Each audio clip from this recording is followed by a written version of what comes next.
I don't want you to normalize wanting to quit every day, because that is not the point behind having a business. And if that's happening to you, you need to fucking regulate yourself. You need to learn how to separate your emotions from the story that your emotions create for you. And you need to learn how to be a feeling human at the same time as being a badass business owner.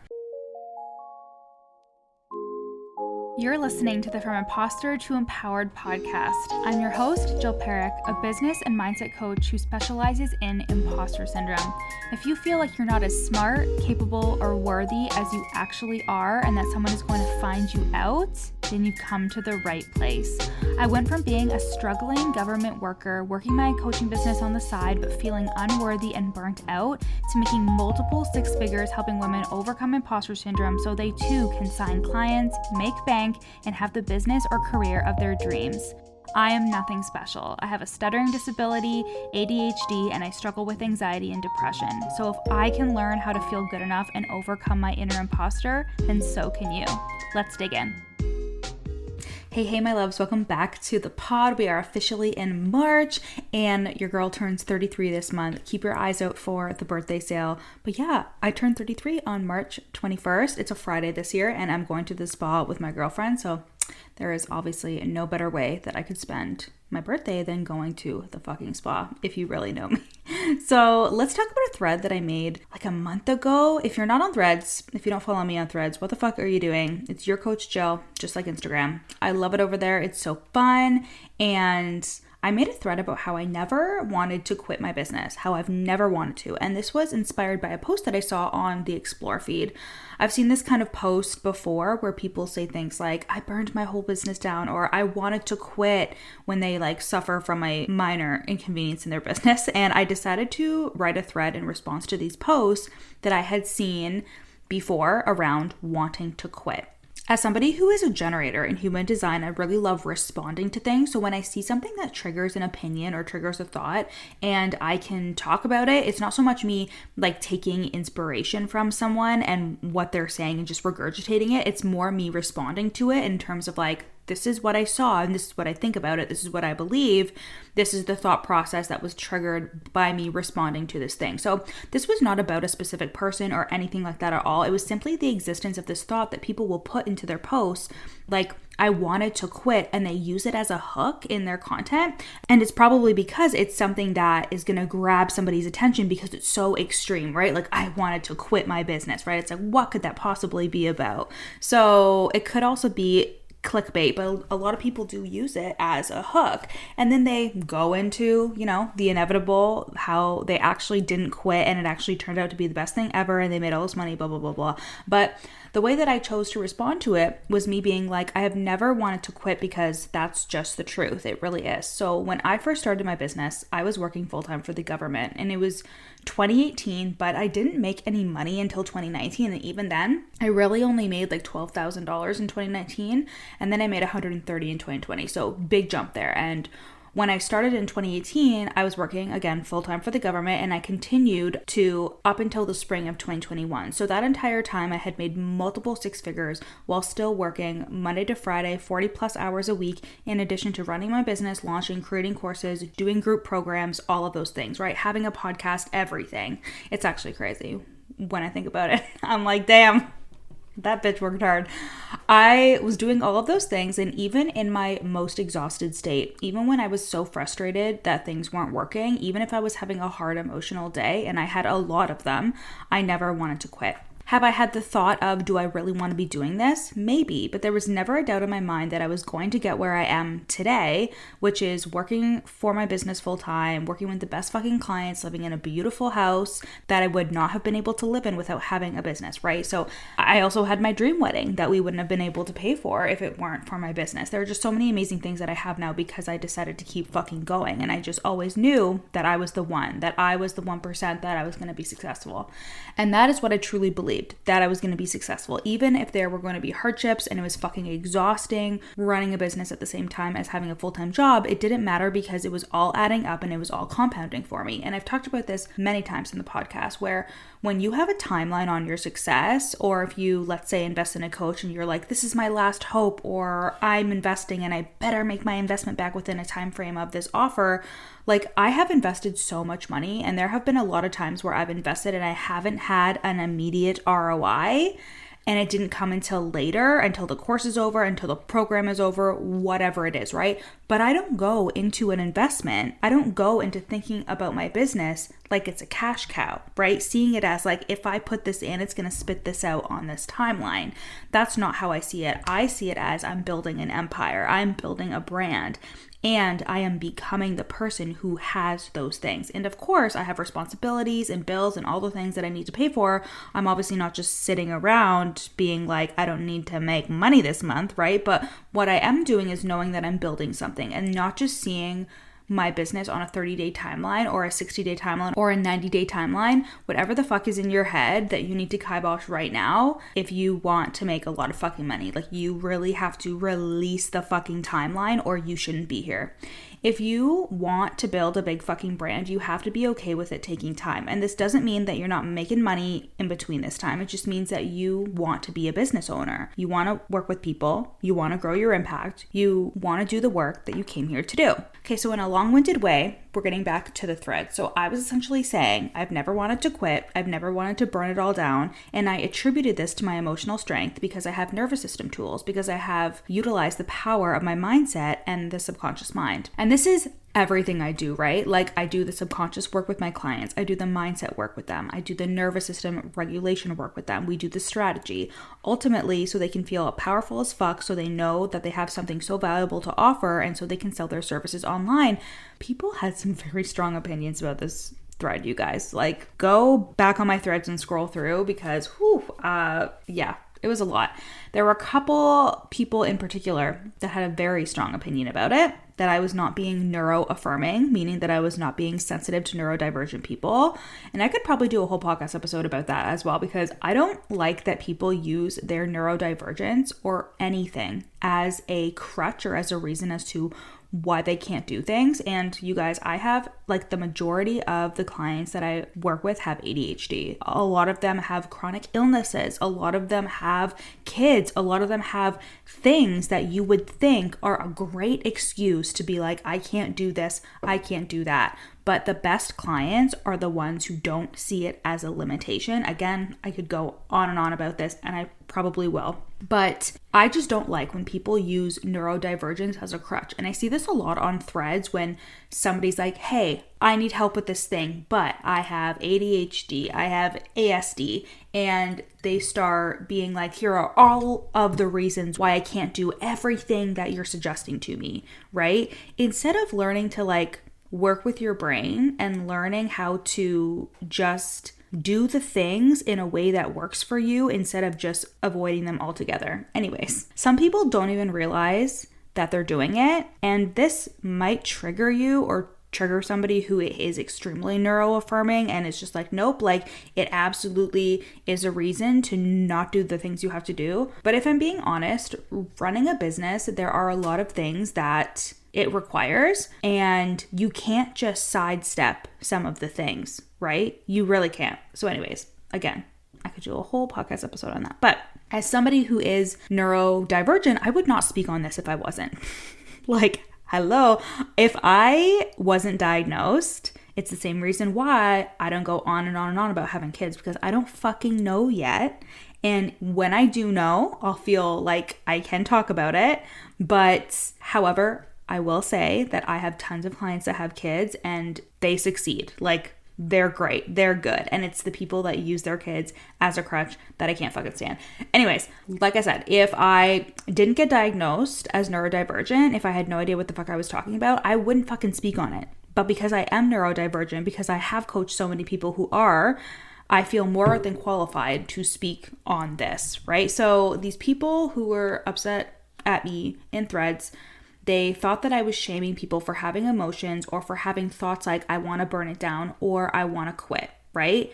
Somebody even said it was very, like, privileged of me to never want to quit anything. And I was just like, I don't even know what that fucking means. So anyways, everyone was like, it's super normal to want to quit. It's super normal to burn it all down.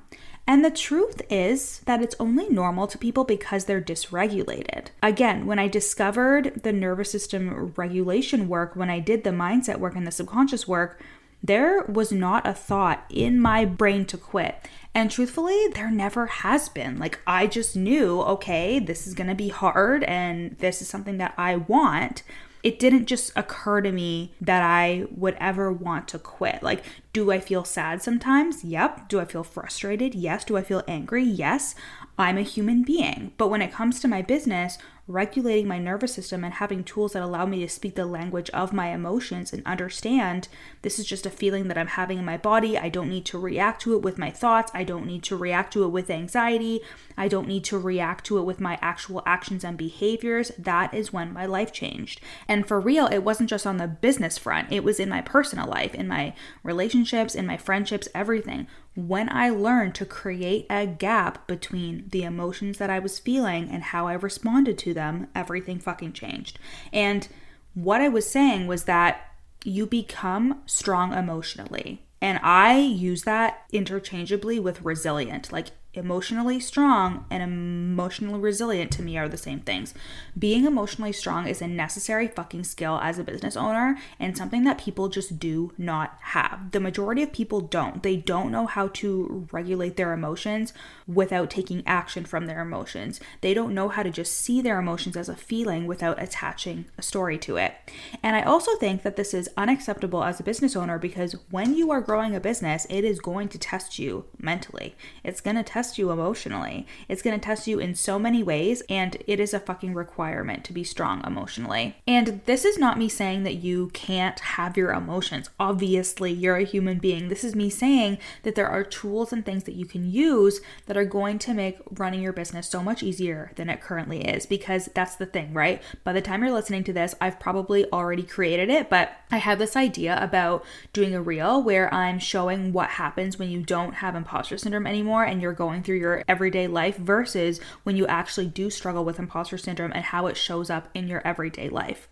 I could say the same thing for being dysregulated and not knowing what to do about it, right? There's no shame in having emotions.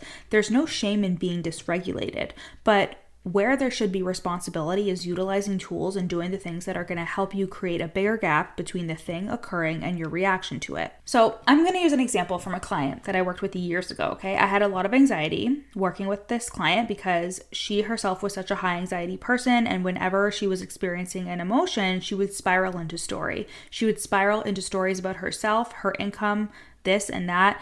And at that time, I did my very best, but my own nervous system work, I really could have used that during that time because I hadn't been certified in those tools yet, but I really could have used it because not only was she super anxious, but I would take on her anxiety. She still got amazing results, but it was from such a high anxiety place that even when she would get great results, we would still have to work through a lot of things. So, as I said, I would take on her emotions. And so what would happen is, for example, she would get a defaulted payment from a client or something like that, or somebody would say no to her in the DMs and she would spiral and she would start saying things like, should I even be doing this? I'm going to quit. And just having these very extreme black or white thoughts. The actual circumstance of somebody saying no, or the actual circumstance of a client defaulting on a payment, these things are not the problem. They happen. They don't have to happen often, but I think the more successful you get, the more often you hear no, and the more chance that there are circumstances that do happen, right? And she had a bunch of clients, she was making money, blah, blah, blah. But regardless, events in business are not something that you can just pick and choose to avoid, because what you're actually doing is avoiding discomfort, and then you'll realize, oh my God, I'm not making any money, because you're trying to avoid feeling anything at all, instead of realizing that it is you that needs to change. It is you and your reactions that need to change. It's like looking at your bank account. Some people have a really hard time doing that when it's just numbers on a screen. And if you find yourself avoiding doing certain things because you know it's going to send you into a spiral, That is great awareness, but now let's take that awareness a step further and be like, we need to figure out how to do the thing without spiraling. You know, like we're aware that this thing triggers us, but we're not going to avoid it because that is not a CEO fucking behavior. And that can be really hard for people to hear. Because if you are neurodivergent and you have a sensitive nervous system, like I do, it can be very easy to avoid and to not take action on things because you already know how you're going to react. I can say this because I used to do it all the fucking time. It takes tremendous courage for you to be like, I know that this triggers me. I know that I purposely avoid these things because of my sensitive ass nervous system, but I'm going to make it my mission to overcome it. If I did not have and utilize this emotional resilience all of the time, I would not have been able to continue working my full-time job and running my business. I had just come off a huge launch when my childhood home burned down in 2020. And I was also competing for a permanent position in the job that I was in at that government agency.